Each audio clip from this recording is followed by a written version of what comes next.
Hello, my name is Mark Gibson, and you're listening to the podcast version of the Teagasc Signpost Series, a weekly webinar that promotes and examines sustainability in Irish farming. Just to remind everybody that today's series is brought to you by Teagasc in collaboration with Dairy Sustainability Ireland, Food Drink Ireland, SkillNet, and also the National Rural Network. So, in response to declining bird populations, the Irish government has declared a biodiversity emergency. So today we're going to discuss birds of conservation concern, and I'm delighted to be joined by Dr. Anita Donaghy and Oonagh Duggan from Birdwatch Ireland, who are going to discuss the implications of these declining bird populations. You're both very, very welcome to the Signpost series. So really looking forward to today's discussion. Anita, you're going to give us a presentation in a moment, but maybe before we do that, if I could just ask you about the work that you're doing in Birdwatch Ireland, in your area of conservancy, your responsibilities and so forth. Okay, thanks, Mark. So yes, I'm the Assistant Head of Conservation in charge of species and land management. So most of my work is related to the practical implementation of work on the ground for a range of species, from seabirds to breeding waders, and also includes our reserves work. So quite a lot of work going on for us at the moment. That's mostly where I'm involved at the practical delivery end. So yeah, that's what I do mostly. And Oonagh, you're working on the policy side of things within Birdwatch Ireland. I know you were sitting on the agri-food strategy working group, if I'm right on that. No. You're feeding into it.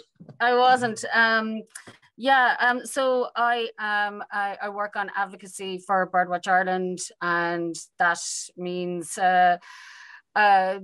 trying to get through to decision makers and to the wider public, I suppose, everybody, about the importance of protecting and conservation of bird species, but also for healthy ecosystems. So that includes, I am the environmental pillar, one of the two environmental pillar representatives to the CAP Consultative Committee, but I'm also on the steering committee of the environmental pillar and Stop Climate Chaos as well. So would feed into other processes in that way.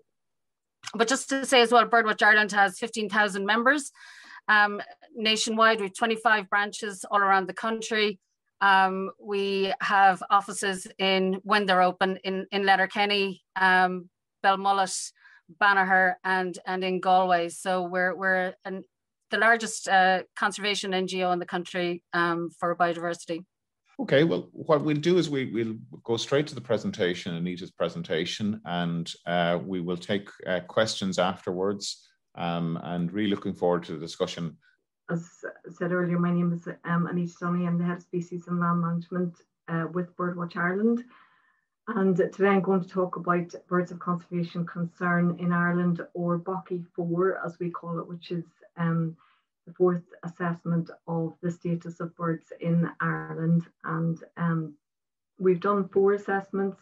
As I mentioned, the first one was in 1999, and I was the co-author of that report. And we've done them about once every 7 years since. So this is number 4. This is BOCI 4. So this is, as mentioned, the 4th assessment of the status of birds in Ireland since 1999. We've done them about once every 7 years since then. And before I go on to talk about the list and what we find, I think it's just important to remember that birds are indicators of our wider environment. They are one of the best studied groups of organisms, as well as being very visible. Because of this, they are an excellent barometer of what is happening to our wider biodiversity. And I think we're all very aware of the fact that a healthy ecosystem has a variety and abundance within it. It provides vital ecosystem services such as pollination, water purification, and carbon storage. And these in turn are building blocks for life, food, water, clean air. And so declines in bird populations are barometers that we should pay attention to, as they represent really wider changes that are occurring in our ecosystems. So I just wanted to make that clear from the start. So a bit more about the assessment then. It's a scientific assessment carried out by Birdwatch Ireland and our sister organisation in Northern Ireland, the Royal Society for Protection of Birds. We base it on data from a variety of different bird studies and monitoring schemes that are happening across the island of Ireland. And we use standard quantitative criteria, which have been applied at a global, European and national level. And within Ireland, we also assess historical decline. We assess trends in bird population size and range, as well as other criteria. So all of these different criteria feed in to the assessment to come up with the list. So we use a traffic light approach. There are 3 lists, the red, amber and green lists. And obviously the red list are the species that we are most concerned about. These are the species that are undergoing severe declines. And we class severe declines as a decline in range or population of greater than 50% over the last 25 years. Species that are on the amber list are experiencing more moderate declines, for example, in the region of 25 to 50 to 49% over the last 25 years. So these are the species that we want to look out for. They haven't made it onto the red list yet, but they are species that we want to watch really. And then the green list are those species that don't meet these criteria and are species that we're not currently, they're not currently of significant conservation concern at present. So in this 4th assessment, BOCI 4, 211 bird species that occur in Ireland were assessed. And what we found was that 54 of these species are now on the red list, which is 26%. Just over a quarter of all of the species which occur in Ireland are now on the red list. A further 79 or 37% are on the amber list, and collectively together that makes 63% of species on the red or amber list. In other words, they're species that are in trouble. Most of these are in trouble in Ireland, so they are declining in population or range in Ireland. Some other species are on the red or amber list for other reasons, possibly because they are declining in Europe and Ireland holds an important proportion of their population. So the species that are on these lists are species that we really do want to take measures to protect. So 63% of the species that we have in Ireland being in trouble is basically, put simply, the worst status report of all the 4 BOCI assessments. And this is obvious when we look at the numbers of species that are on the red list. In the first assessment back in 1999, there was 18 species on the red list, and now that has jumped to 54. So the red list is getting longer, the green list is getting shorter, the amber list is also getting shorter, but that's mostly because more species are moving from amber to red rather than from amber to green. So trends are all going in the wrong direction, unfortunately. And so if we look at these lists in a bit more detail, I'm going to talk in general about the list, but I am going to focus on farmland species in a few moments. I just want to give you a flavour of the species that are on these lists. So on the red list, as we mentioned, there are 54 species. 17 of these have been added since the last assessment, since BOCI 3, and 3 species have moved directly from the green list to the red list, which is quite unusual. And these 3 species are redwing, curly sandpiper and purple sandpiper. And for the other species that are on the red list, of those 54 species, they occur across a wide variety of habitats. So these are some of the species here on this slide you can see, and some of these will be well-known, familiar species to everybody. So puffin, for example, is now on the red list, as is razorbill and eiderduck as well. And the bottom 2 species there, kestrel and snipe, which are species more associated with farmland, they are now new to the red list. So it's across a range of habitats that species are being added to the red list, not just farmland. And on the amber list, again, quite long, 79 species. And some of these, 7 of them have moved directly from green to amber, and that includes some well-known and widespread species such as the willow warbler and the mallard. You'll be very, it's very surprising to see a species as common as the mallard now on the amber list.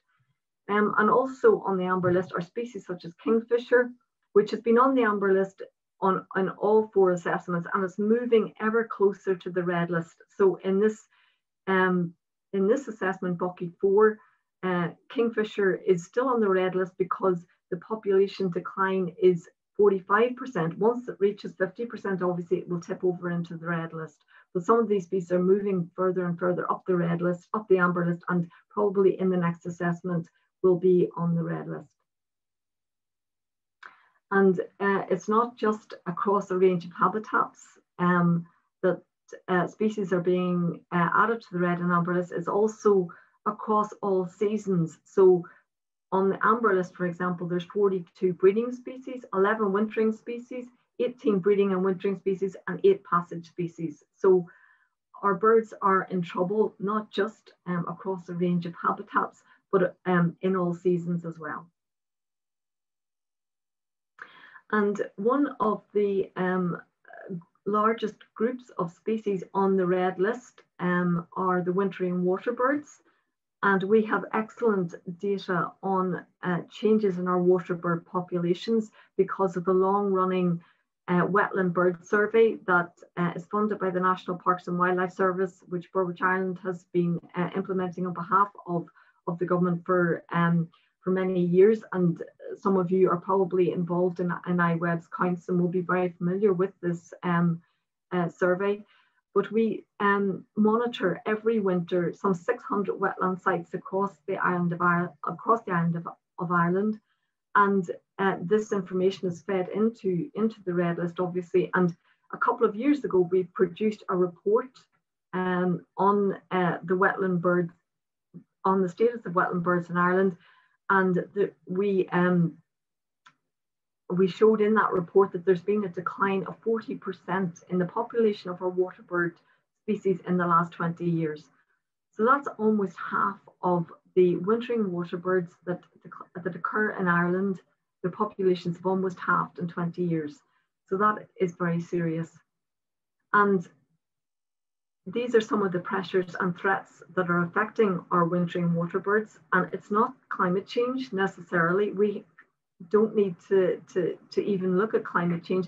The reasons for these declines lie much closer to home. And habitat loss and modification and damage, pollution, eutrophication, aquaculture, fisheries, human disturbance, all of these things are impacting our wintering water birds. And the cumulative impacts as well of all of these different pressures and threats are leading to these severe declines in our water bird populations. So I'm going to talk a bit more now about farmland birds, and this graph of farmland bird declines is one that may be familiar to some of you, and it's really based on, it goes back to the 1970s, and it's based on atlas data. We've been producing bird atlases in Ireland since the 1970s. And this farmland bird decline index is based on that atlas data. And what it shows is that between the 1970s and the 1990s, there was a huge magnitude of decline in our bird populations already detected by the bird atlases. And sorry, if you just go back, the Bucky assessments began in the late 1990s. With the first assessment, and by that stage already there had been very significant declines across a number of our farmland species. So what we've been doing in Bucky since is continuing to chart those declines, and unfortunately what I'll show for many farmland species is that the trends are continuing to go in the wrong direction. Anita, just while you're on that slide, can I ask around that slight flattening from the 1990s? What do you attribute that to? Well, I think there's been, well, I think what we'll see, Mark, is that if the magnitude of the decline, I think, is not as great because because our populations are now so reduced that when you look at it on the scale, obviously the recent declines don't manifest themselves as significantly because the populations are already so low. Does that make sense? Yes, that makes sense. Yeah. Okay, so unfortunately, I don't think we can take a lot of comfort from that apparent flattening, because if we look in detail of what's happening to these populations, then their numbers and their range are continuing to go in the wrong direction, unfortunately. Just the populations are now much smaller. So if I go on to look at Buckie 1, these are the species, the farmland species that occurred on the red list in Buckie 1. And across most of the farmland habitats, we had species on the red list.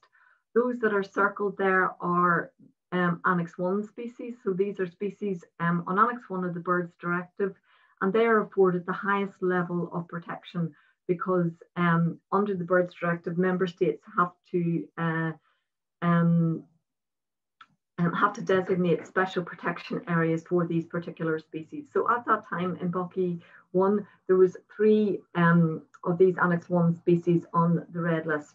And if we look at the difference between Buckie 1 red list for farmland species and Buckie 4, we can see that an additional 8 species have been added to the list since then.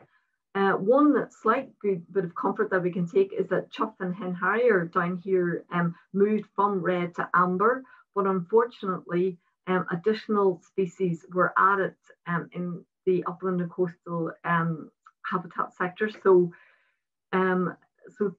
in general, trends continue to go in the wrong direction. So corncrake remains on the red list, and it is an Annex 1 species and has special protection areas designated for it, but is joined by 2 other species, by meadow pipit and windchat, in relation to meadows.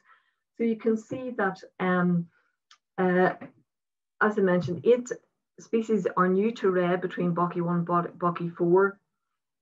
All farmland habitats have experienced an increase in the number of red listed species associated with them. Actually 1 species became extinct between Buckie 1 and Buckie 4, and that was the corn bunting. So these 16 farmland birds on the red list now are mostly common and widespread species that many people will be familiar with. So species such as red grouse, kestrel and snipe are now in serious trouble in Ireland. So what happened that these species moved onto the red list in the intervening period between Buckie 1 and Buckie 4? And quite simply, not enough was done to protect them.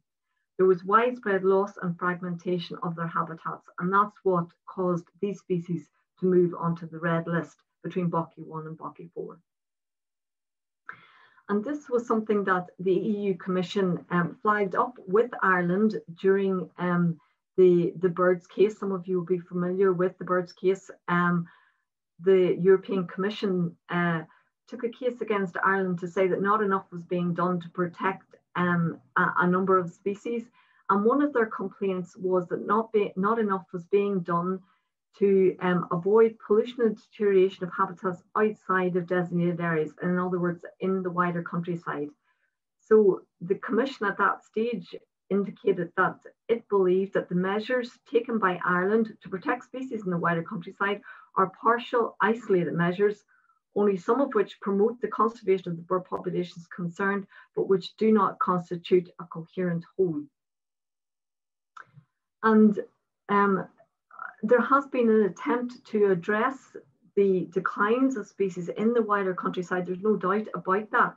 And successive iterations of agri-environment schemes have become more targeted at these farmland species, these wider farmland species, but unfortunately, they have not been able to halt or reverse the decline of these wider countryside species. And whilst on the one hand, the agri-environment schemes have been attempting to protect and restore farmland birds, other aspects of CAP measures, including land eligibility rules, the production supports, and other measures such as TANs, they all continue to drive further biodiversity loss and are working against some of the gains that have been made from agri-environment climate measures.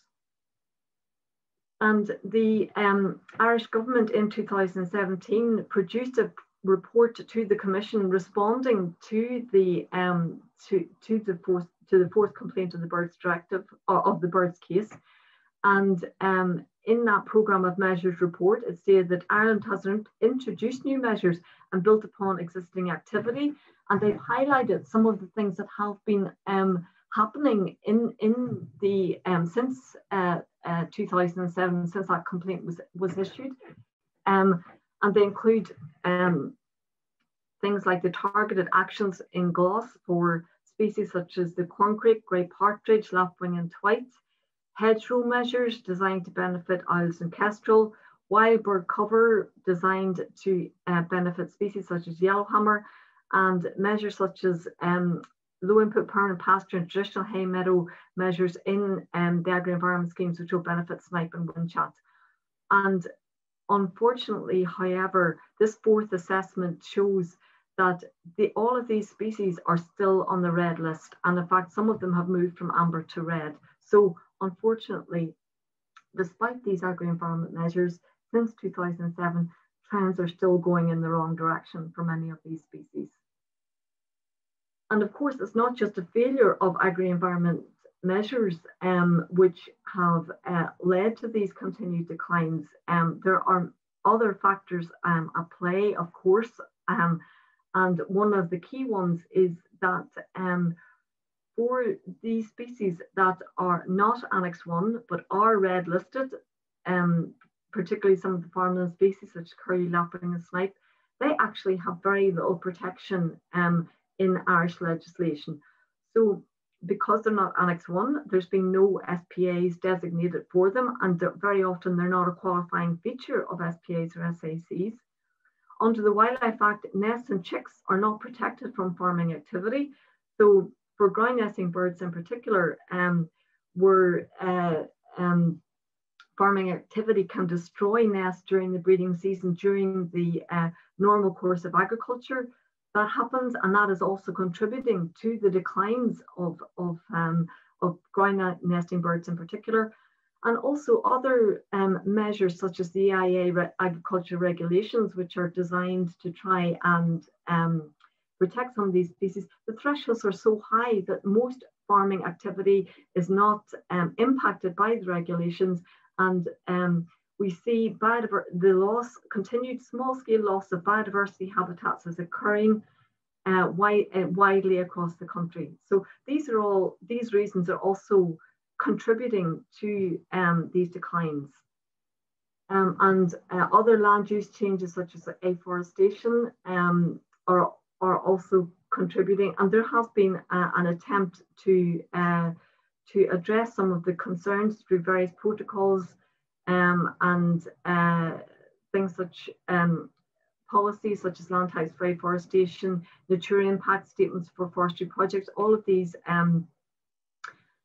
policies which are brought in to try and regulate afforestation, protect species, they're not always working. So land types for afforestation unfortunately still select some habitats which are important for some red and amber listed species. So and the nature impact statement for forestry projects, again, it's focused on designated sites, and as I've said, a number of these red listed farmland birds, they're not Annex 1, and therefore they don't have that level of protection. And certainly the forestry industry recognises curlew in particular as being a species for which may be severely impacted by forestry. And there has been an attempt to fold the requirements for curlew into forestry legislation, but the other non-annex red listed farmland species are actually falling through the net. And another very serious threat to these farmland birds, particularly the ground nesting species, is predation. And this list here that I've highlighted on the left, these are the ground nesting farmland birds on the red list that are being impacted by predation. And predation is a serious and growing threat. And in one study, one of the most comprehensive studies carried out in Northern Ireland by the RSPB, but it is indicative of what's happening to our ground nesting birds. Where this study undertaken by Murray Grant of the RSPB in Fermanagh and Antrim in the 1990s showed that up to 80% of nests and 60% of chicks were being predated. And that is occurring across all of our ground nesting birds and is certainly a very serious contributor to why some of these species are on the red list. And we know the main culprits of ground nesting birds, so species such as red fox, grey crow, American mink. These are all predators of nests and chicks. But it's not just these; it's also species which are actually themselves protected. So, species such as badger and pine marten, herring gull. These are also predating ground nesting birds, the chicks and the nests of ground nesting birds, and as I say, these are themselves protected. So it's a very serious challenge to try and address the impacts of predation, and current land use policies such as afforestation and intensification. These together will lead to a greater abundance of these generous predators in particular, such as foxes and crows. In addition, nests are becoming more accessible because of fragmentation of habitats. So the habitats where these species are nesting are becoming more accessible because of fragmentation to these generous predators. And all of these things are working together to drive further declines of ground nesting birds. So are there any solutions to the problem of predation in particular? And one thing I just want to say is that I think we need to see within government a significant ramping up of predator control and nest protection measures if we want to tackle the declines in the ground nesting birds in Ireland. And measures such as predator fences can certainly help to protect nests from mammalian predators, but we need more professionally trained conservation keepers, particularly to control the avian predators which are predating the chicks which do manage to hatch out. And there are initiatives such as the Curlew EIP, which are training farmers to do predator control. And this is, I think, something that we could look at in the next agri-environment scheme, pay farmers to do predator control. Farmers are not doing it to the same extent as they used to. We hear a lot about, the bounty that was enforced, to help protect or to control foxes. That's not really widely being done anymore. And many farmers, what we find through the Curlew EIP, where we are training and mentoring farmers to do predator control, is that they are keen to get involved in this kind of work again. And through training and mentoring, such as we're doing with the Curlew EIP, this could be a measure that would be very beneficial to implement in some way in the next CAP. So get farmers out doing predator control. It's going to help control the background level of some of these general predators. You will need professional keepers on top of that, in particular farm and bird hotspots where predation is a major problem. But farmers can make a real contribution to helping to control background levels of these generous predators. So just to move on, I'd talk a bit more in the last few slides of my presentation about the next CAP and measures that are required to address and reverse some of these declines. The Farming for Nature Technical Group, funded by the Heritage Council, has done a lot of work developing proposed measures that will start to address some of the declines in our farmland biodiversity. So, and what we are advocating for is this tiered approach where there is enhanced baseline conditionality, and then more and more targeted measures being implemented in the more and more focused areas, in these areas of farmland bird hotspots and farmland biodiversity hotspots, that that more and more targeted measures are applied within the hotspot areas. And there's been a lot of work done to identify the hotspots, the farmland hotspots, these areas of high nature value farmland. A lot of work has been done to map these areas, and these are the areas where CAP supports for biodiversity need to be focused. And I think one of the things that I want to make it very clear is that in order to reverse the declines in our farmland birds, and therefore in our farmland biodiversity, we need landscape scale restoration. So we need to try and protect and restore some of these habitats if we're ever going to reverse the declines in species such as curlew, lapwing, snipe, kestrel. These species require landscapes, not just bits and pieces of biodiversity on farmlands, but they need we need to restore landscapes and restore ecosystems at the landscape scale. And some of these areas that are shown in this map are the high nature value farmland areas where these CAP supports have to be targeted. And there are some very promising initiatives. The EIPs, which the department is co-funding with the European Union, which focus on a range of biodiversity, climate and water issues, and they're adopting this local collaborative approach, and they've developed a suite of mostly small-scale targeted solutions to some of our most pressing environmental challenges. And these are the kinds of things that we really need to see ramped up and better funded and implemented more widely in the next CAP. And so these initiatives, such as the EIPs, in the next CAP, they must be of sufficient spatial scale. They must allow for nuanced management. They must provide for ancillary measures such as capital works and advisory supports. All of these things, the EIPs are showing that all of these things, if they are in place, can really start making a difference. But they must also be financially attractive enough for sufficient numbers of farmers to join them to try and start implementing this landscape scale restoration.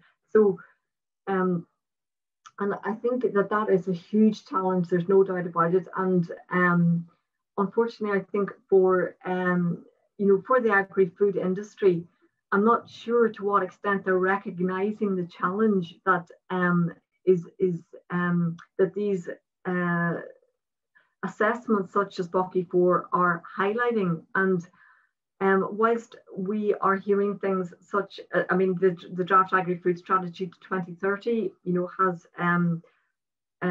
important goals such as restoring, enhancing biodiversity, and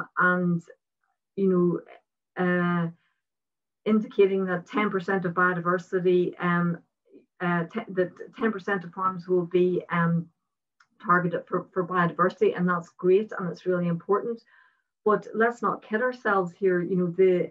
That's not going to deliver the landscape scale restoration that's needed, especially not if the other 90% continues to be intensively managed. So I think that's a very important point. And unfortunately, I think there's indications that the aim is to continue the competitiveness and the intensification of farms. So goal 1 is to improve the competitiveness and productivity of primary producers, which I think on the one hand indicates that as far as the agri-food strategy is concerned, very often it's going to be business as usual. And we want to see a much, if we're going to start to see some of these species being restored and enhanced, something has to change. And the United Nations has designated the decade of 21 to 2030 as the decade for ecosystem restoration. And that's really what we need. And I think just to finish up, the scientific consensus is clear. If we do nothing, our planet's natural cycles are going to be affected forever. So it's very clear something has got to change. So thank you for listening. Thank you very much, Anita. Some sobering figures there within your presentation, and nice to see, though, that there are some solutions there. I think it's really, like you describe, a landscape approach that is needed. Birds don't differentiate between land parcel boundaries when it comes to choosing where they nest.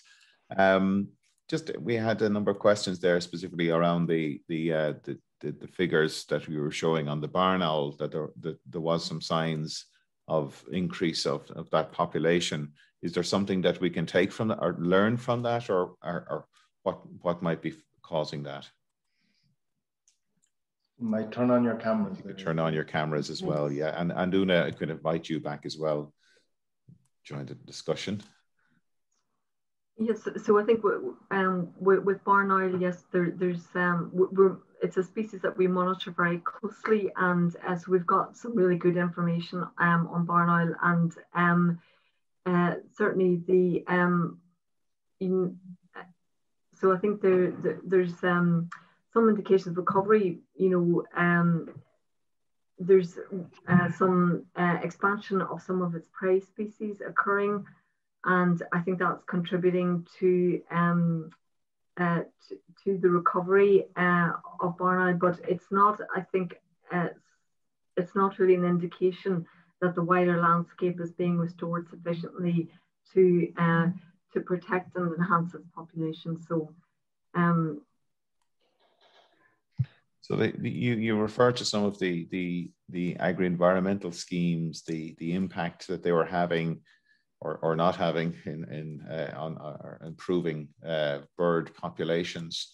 What would you like to see happening in the next round of the Common Agricultural Policy to try and get that better joined up thinking at a landscape level, but indeed to tackle that? I know you mentioned about that predator control side of things, but I'm just interested on that. You mentioned it during one of your slides that forestation had an impact on predator populations. Maybe you could just explain that to us.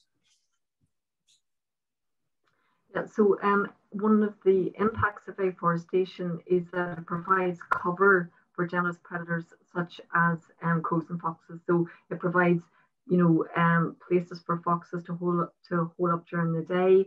Provides nesting habitat for grey crows and other corvids. And it's and also I think just the habitat fragmentation that afforestation brings. So it brings all of these species in closer to these more open landscapes where the ground nesting birds, in particular, species such as curlew and snipe, they like these wide open landscapes. That's where they thrive best. And by introducing forestry into these open landscapes, you're bringing the predators closer and closer to these populations. Oonagh, if I could just ask you around this, I suppose, this general debate about, the economic drivers behind, obviously, agriculture. How do we change the dynamics here to actually favour rewarding farmers to produce environmental services, ecosystem services? Is there enough coming from the marketplace? I know there's a lot coming on its way from CAP. I know you have some thoughts on that. Thanks, Mark. Well, I suppose the question could be reframed as, what are the costs of not turning the situation around and of not finding solutions? Because It's not just, of course, that we're seeing the declines in farmland biodiversity, but we're seeing all the other indicators going in the wrong direction as well. And the yesterday we saw the EPA reporting on ammonia emissions, as well as other national emissions that we're continually in breach of. So the CAP is, we're not exactly over the moon with what we've seen in the CAP so far. We feel like it's not as ambitious environmentally as it needs to be. But we do think the Irish government has an opportunity to increase the ambition. And we saw some good indicators at the last CAP Consultative Committee with the proposal at least for 30% of our parcel to be included as eligible land. But all through the CAP, we, as Anita pointed out, we need to see much greater ambition and targeting of public money towards public goods. So in terms of the market itself, I know that customers are demanding that change, that the companies of the products they buy are much more sustainable. So I think the market signal is growing, that people want, they're going to vote with their euros, and they're going to vote for products that they see are much more environmentally sensitive. Now, my concern is, and I really do acknowledge that, and I said it to you earlier, I'm from a dairy farming background, and we did rely on that milk check coming in the 1980s.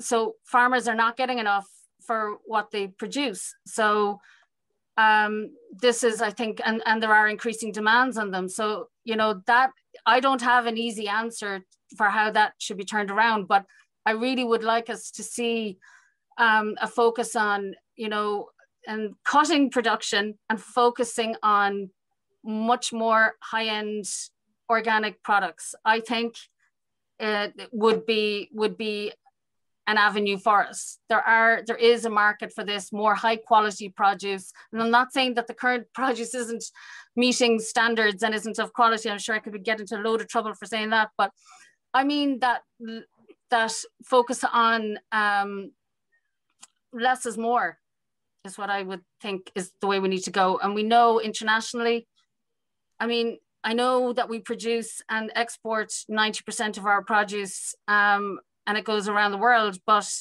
globally we're seeing we're seeing on one hand demand for products, but we're also seeing a growing push for much greater environmental ambition. And the youth movements around the world, I think, is pushing this, and it's very important. And to go back to the original thing I said, Mark, is what are the costs of not doing this? I feel like we're robbing the future generations of their chance of a healthy planet. And that is we just have to take it seriously. Thanks, Oonagh. Pat, lots of questions coming through. Yeah, plenty. I'll just start with one directed at Anita. Should more agri-environmental scheme activity be targeted towards declining bird species that have relatively large populations, as opposed to the species that are that seem to be in terminal decline? Sorry, and maybe that's I'm reading the question, so don't blame the messenger on the use of the terminal decline. Yeah, that's an interesting question, Pat. And I think I would say that the agri-environment measures can do certain things, and certain other much more focused and nuanced measures may be required for these species which are, regarded as being in terminal decline. And I don't know at what point do you say a species is in terminal decline. Curlew have 150 pairs, but Dunlin have only 10 or 20 pairs left in Ireland, so we haven't got to the Dunlin level yet with curlew. So there is still, an opportunity to try and save that species, and there's a lot of good work going in through a range of initiatives, not just the Curlew IP, but also the Curlew Conservation Programme, by the MPWS, which is working very directly, to try and implement these small scale measures. So I think agri-environment schemes have a certain role to play, you know, and you know, other more targeted interventions may be required, say, by the National Parks and Wildlife Service through, you know, through additional measures. So, but I suppose that the tenure of the question was, I suppose, to look at those species that are in decline but not in serious trouble yet. And is there a need for more focus on those before they go down to a level of serious trouble?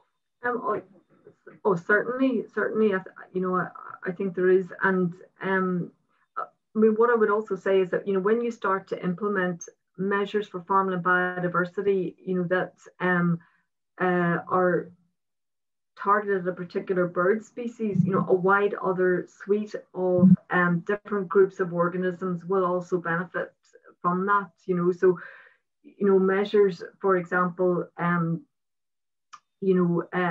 measures for curlew, you know, will also benefit the other breeding waders, you know, and they will also benefit other species such as skylark, meadow pipit, etc. You know, species that are,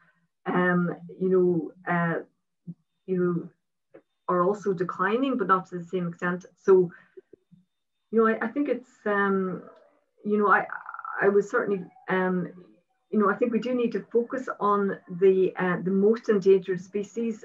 That's not always going to be an agri-environment measure, an agri-environment intervention, but this is where I think we need to sit down, you know, and work out what are the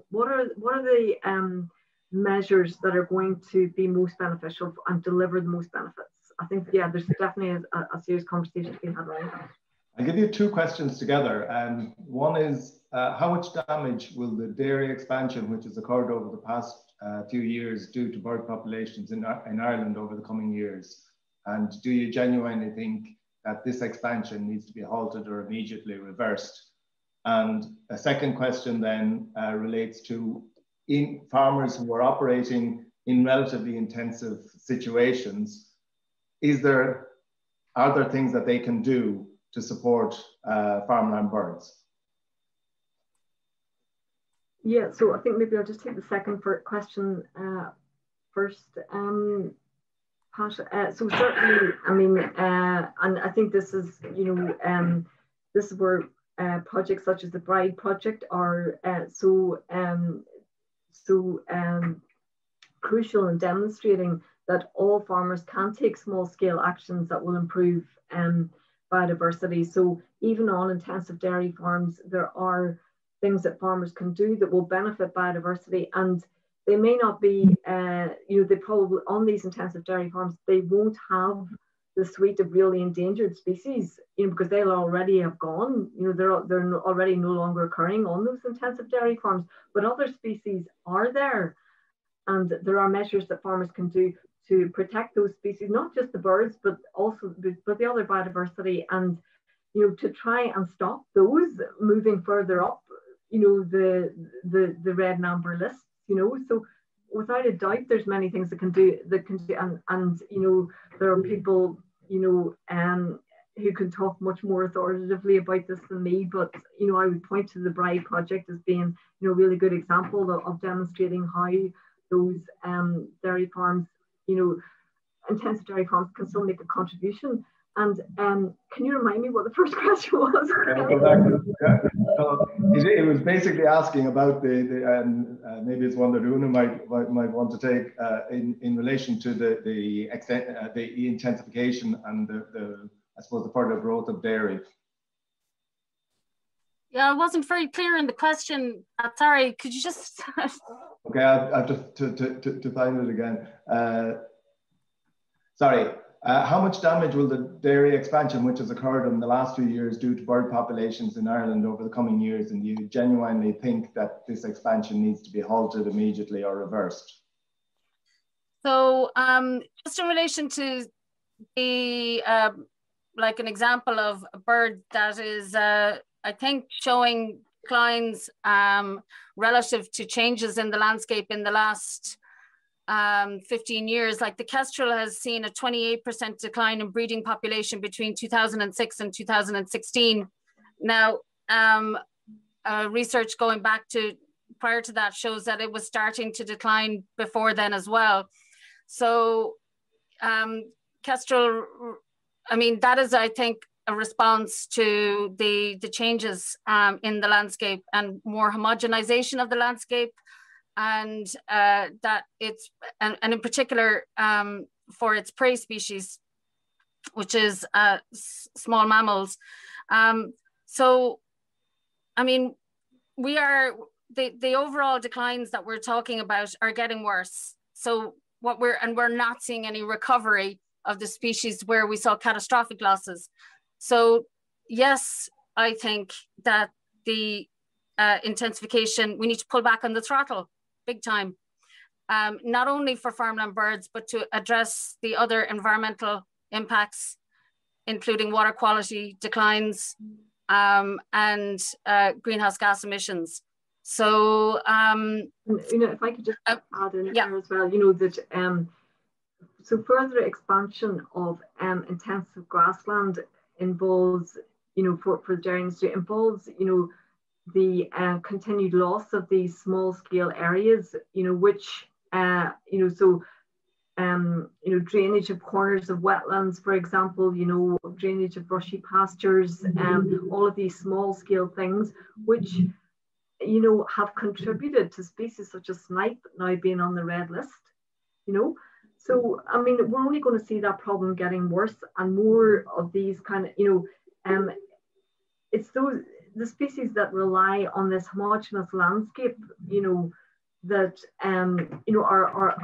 they are going to continue to be affected and are going to continue to decline, as these biodiversity rich little areas continue to be lost. So I don't think that there's any doubt the continued expansion of the dairy industry, if it leads to further losses of these little areas of biodiversity rich habitats, will certainly have a serious impact.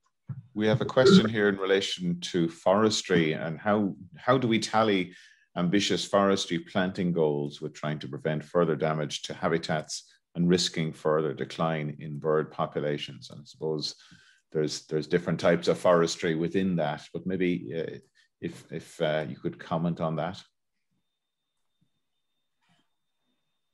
Yeah, I mean, so what we have seen so far is inadequate, let's say, siting of afforestation. There's no strategic, let's say, plan for where forestry should go. So, a lot of it's been targeted, I would say, and marketed towards high nature value farmland and marginal land, as it's called, which is often the best for biodiversity in the west and northwest.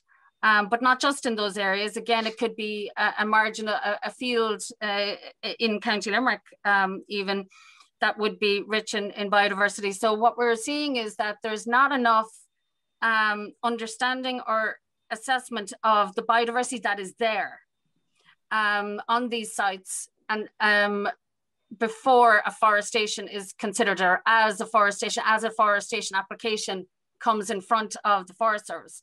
It's very inadequate. The land types for afforestation document targets lands which are also good for birds.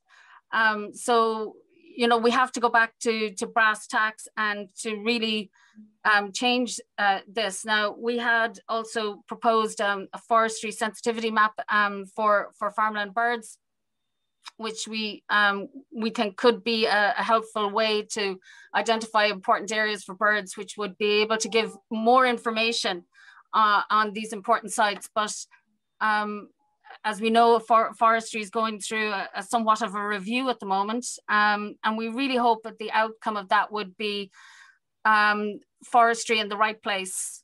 I mean, we know we need more trees and the right kinds of trees, and we need a productive timber industry. But, it just cannot come at the loss of the biodiversity that we have. Thanks, Oonagh. There's a question there about the situation across other European countries, and are there countries that could act as exemplars in what they have done to protect bird life? Well, I think, all European European countries are facing the same problems as we are, and you know, and I think often actually Ireland is held up as being, you know, one of the better examples, particularly in relation to EIPs and locally led initiatives, you know, particularly the Burren, you know, which is really, I suppose, you know, is, you know, one of the best known examples of the locally led approach delivering, you know, biodiversity at the local scale. So, I mean, I think, you know, and it's great. Ireland is leading the way, you know, on some of these initiatives, and so, you know, I think, you know, we have the answers here ourselves, certainly for some of these problems, and you know, I think you know, we've taken, you know, I think great strides in trying to, in a small way, you know, through examples such as the IPs in addressing those. So, I think Anita, there is a follow-on question in relation to that, and it's about the approach of results-based. How can we integrate results-based? I suppose it's been on a kind of a landscape, hasn't been, well, I suppose the hen harrier has been focused on bird species, but how can we focus results-based schemes on a broader range of bird species, if you want? So I think, you know, the results-based approach, you know, so we've shown, you know, the existing suite of EIPs, you know, there are quite a number of EIPs across the country now where they are targeted at these particular hotspots, you know, and through these EIPs, and I would hope that the ambition is to continue and expand them. You know, a lot of them are due to end, you know, at the end of this year or next year, you know, and I think that it would be imperative that we continue and build on these programs. And it is about resourcing, Pat, there's no doubt about it. I mean, these, you know, and it's not traditionally been the way supports have been delivered because, you know, there are additional staffing requirements needed to make these EIPs effective, you know, but the money that goes into staffing the project, so the deployment of the ecologists and the farm advisors, they actually are they are the things that make the difference on the ground to the biodiversity. I would argue that you know, GOS, you know, it was obviously an improvement on what went before, but GOS very often, you know, the farmer was left to his own devices in terms of, or her own devices in terms of, you know, how to deliver these measures. And with the EIPs and the target measures, we've seen this much more focused approach, and that has delivered much better biodiversity. So although you have more resources required at the staffing, and you do get better biodiversity results out of it, you know. So I mean, the answer is, you know, that we replicate these EIPs. They may seem top heavy in terms of staffing, you know, but that's what's required. We need to accept that because they are delivering the biodiversity much better than the, you know, the broad brush approach of GOS. Question there in relation to the, I suppose, given the lack of trees in Ireland, the importance of hedgerows, and I suppose we've had quite a bit of focus in over the last year in hedgerows, but do you believe that the, I suppose, better management of hedgerows by farmers can contribute significantly to the aims of birdwatch? Yeah, I think there's no doubt about that you know, that management of hedgerows, you know, has a very important part to play. But I think what we need to be clear on is the type of hedgerow is very important, and you know, an old hedge that's been there for a long time has a lot more biodiversity associated with it than a newly established hedge, you know. So, you know, it's about the quality of the hedge as well, you know, and I think, you know, the protection, you know, Oonagh knows a lot more about this than I do, you know, but it's the protection of these older established hedgerows, which is going to deliver more in the way of biodiversity than, you know, than the newer hedges. So, I don't know if you want to add anything. They're certainly an important feature, but establishing new hedgerows in open landscapes isn't always a good thing either. So I don't know if you want to add anything, Oonagh. Well, obviously hedgerows are really, really important. But I suppose, yeah, the managing and the quality of the hedgerows is really key for a wide range of species. But also, I just think it's important to note that you can't replace an old hedgerow and the biodiversity value of it with a brand new, let's say, just whitethorn hedge. You know, having multiple species of native Irish provenance in a hedgerow, having it being diverse, allowed to grow tall and wide where supported and not going to impact farmers. Like this is really important measure. And you know, we really think that the EIA regulations in relation to thresholds and the removal of hedgerows have to be really seriously looked at, because there's inadequate monitoring of what's being taken out. We saw one report from the Hedge Layers Association saying that there was over, I think it was about 300 kilometres of hedgerow taken out in a 5-year period. I mean, if those are old hedgerows, we're losing a lot. And so I just think, you know, we can't be robbing Peter to pay Paul either. Thanks. Okay, thank you, Oonagh and Anita. We're well over time this morning, but look, I'm happy to let it run there because it's really important conversation. So, Anita, thank you for your excellent presentation, and we will make that available to everybody on our website as well. I think for me, there's a significant training element here as well in terms of educating farmers and the wider industry and how we can create that more enabling and supportive environment to ensure that we try and get to that stage, that landscape level approach. So thanks, Pat, for helping with questions. I'd like to thank our production team, Andy Boland and Yvonne Maher, for all their work in the background. And next week, we'll be speaking to Thomas Duffy, who's a dairy farmer and also past president of Macra na Firma. And Thomas is going to be giving us a farmer's perspective on biodiversity emissions on water quality and water quality. So this maybe other side of the debate, and so we'll let our viewers decide, you know, how can we can create some ground for the two to come together, because I think that's what really is needed for us all to be working towards achieving this these targets.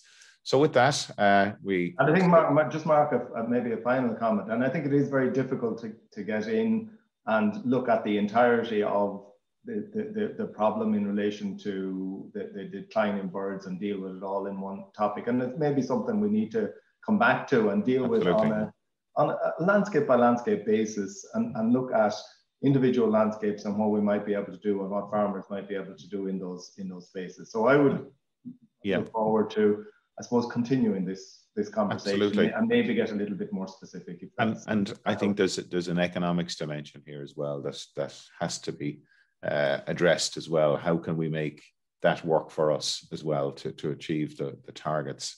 So that, I think somebody commented there in the questions, we can't be green if we're in the red. So if farmers are in the red, how can they be green? And I think it's a fair comment as well. And we hope to see you next Friday morning at 9:30. Thanks again. You've been listening to the podcast version of the Teagasc Signpost Series, the weekly webinar that promotes and examines sustainability in Irish farming. Don't forget to join us live every Friday morning for our latest webinar. For more, visit teagasc.ie. And you can also rate, review and subscribe to the Signpost Series on Apple Podcasts, Spotify, or wherever you get your podcasts from. I'm Mark Gibson, and thanks for listening.